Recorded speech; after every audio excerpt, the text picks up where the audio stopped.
قطع شباز تا ده دسته کدوم برقص کردن اگه شرمندگی شد گونه. البته رقص کردن با مردان بیگانه برای تو بر اینها شرمندگی نیست بلکه فخر است، اما برای زنهای مسلمان خدا ترس ننگ و عار و شرمندگی است. برنامه چق اینقدر تو را شرمنده کرد که درک نداری.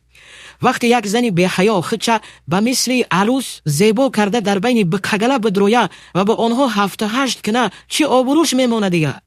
باز هم خیال میکنی که مرد یاف میشوه و با تو ازدواج میکنه؟ خیال خام است.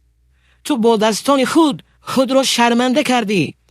ببین از تو چی نوارهای ساختند، حتی تو را کاملا برهنه و لوچ کرده اند.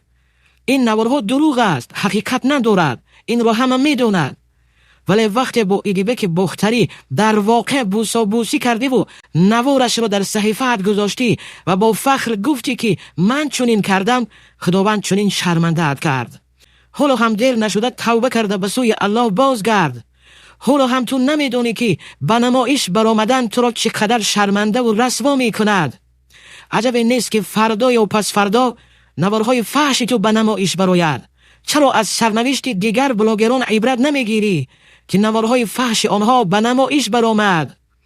به خاطر الله به خود بیا.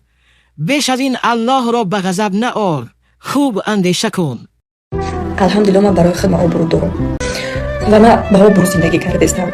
روزی که مرا خداوند به آبرو کرد، یک روز پیش نماز جان مرا بگیره که من طاقت به آبرو گیرن ندارم.